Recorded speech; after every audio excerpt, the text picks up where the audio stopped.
بسم اللہ الرحمن الرحیم۔ السلام علیکم۔ آج ہم کلاس 5 کی اسلامیات کے ناظرہ میں جو پہلی دعا پڑھیں گے وہ ہے فائدہ مند علم کی دعا۔ تو چلیں اس کو یاد کرتے ہیں اور پڑھتے ہیں۔ پہلے ہم اس کو ایک ایک لفظ کو پڑھیں گے، اس کے بعد ہم اس کو ایک ساتھ پڑھیں گے۔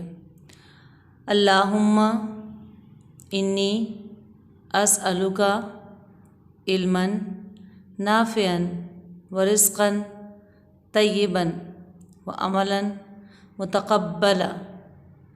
اب اس کو ایک ساتھ پڑھتے ہیں۔ اللہم انی اسألک علما نافعا ورزقا طیبا وعملا متقبلا۔ اور اب اس کا ترجمہ پڑھتے ہیں۔ اے اللہ، میں آپ سے نفع بخش علم، پاکیزہ رزق اور اس عمل کا سوال کرتا ہوں جو تیرے ہاں قبول ہو جائے۔ اور اب ہم حصہ اسلامیات پہ جاتے ہیں، وہاں چیپٹر نمبر 2 کی ریڈنگ کرتے ہیں اور اس کو سمجھتے ہیں۔ تو چلیں حصہ اسلامیات کھولیں سب۔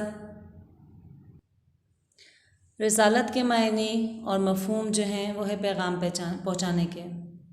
اسلام کی اصطلاح میں مراد ہے اللہ تعالیٰ کا پیغام بندوں کو پہنچانا۔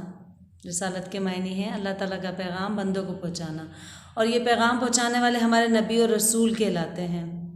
اللہ تعالیٰ نے اپنے بندوں کو پیغام پہنچانے کے لیے بہت سارے انبیاء بھیجے، بہت سارے رسول بھیجے، اور ان سب کا ایک ہی پیغام تھا کہ اللہ تعالیٰ پہ ایمان لے آؤ، اور ہم سب کو یہی ہدایت دی کہ اللہ تعالیٰ ایک ہیں اور اللہ کے نبی جو ہیں وہ آخری نبی ہیں۔ اللہ تعالیٰ کی اطاعت کرو، اللہ تعالیٰ کی فرما برداری کرو۔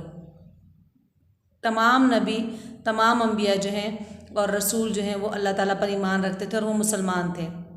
اللہ تعالیٰ کے نے قرآن مجید میں خود ارشاد فرمایا ہے، وما ارسلنا من رسول الا لیطاع باذن اللہ۔ یہ سورہ نساء کی آیت نمبر 64 ہے۔ اور ہم نے جو بھی رسول بھیجا ہے اس لیے بھیجا ہے کہ اللہ کے حکم سے اس کی اطاعت کی جائے۔ اطاعت کہتے ہیں فرما برداری کو، حکم ماننے کو کہتے ہیں۔ اللہ تعالیٰ خود کہتے ہیں کہ میں نے جو بھی رسول بھیجا ہے اس لیے بھیجا ہے کہ وہ میرے حکم کی فرما برداری کی جائے۔ ہر نبی پر ایمان لانے والوں کا فرض تھا کہ وہ نبی صلی اللہ علیہ وسلم کی حکم کی فرما برداری کرے۔ سب سے آخر میں اللہ تعالیٰ نے حضرت محمد صلی اللہ علیہ وسلم کو بھیجا، اسی لیے آپ کو خاتم النبیین کہتے ہیں۔ آپ پر تمام انبیاء کا خاتمہ ہو گیا۔ اب ہمارا یہ ایمان ہے اور اب ہمارا یہ عقیدہ ہے کہ نبی صلی اللہ علیہ وسلم کے بعد کوئی بھی نبی دنیا میں نہیں آئے گا۔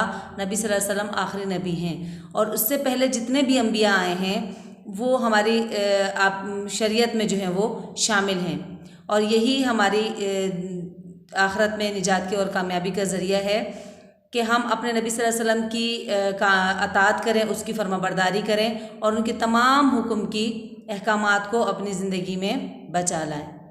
تو آج کے اس پہل میں ہم نے چیپٹر کا صرف پیٹرن اتنا سمجھا کہ رسالت کے معنی کیا ہیں اور اس کے مفہوم کیا ہیں۔ نیکسٹ پہل میں ہم انشاءاللہ نبی صلی اللہ علیہ وسلم کے اطاعت کی اہمیت کو سمجھیں گے کہ اگر ہم نبی صلی اللہ علیہ وسلم کی فرما برداری کریں، ان کی حکم کی جو ہے وہ اطاعت کریں تو اس کی کیا اہمیت ہوگی ہماری زندگی میں، اور اس کے متعلق اللہ تعالیٰ خود کیا فرماتے ہیں اور اس کے متعلق اللہ تعالیٰ نے کون کون سی آیتیں بھیجی ہیں۔ تو یہاں تک کا تمام جو ہے وہ چیپٹر آپ لوگوں نے سب نے سمجھ لیا ہوگا۔ اسی کے اکارڈنگ میں آپ لوگ کو پلانر کے تھرو جو ہے وہ سوال جواب اور ایکسرسائز بھیج دوں گی، اور آپ لوگوں نے دعا جو ہے وہ ناظرہ کی یاد کرنی ہے۔ ٹھیک ہے، اپنا خیال رکھیے گا۔ اللہ حافظ۔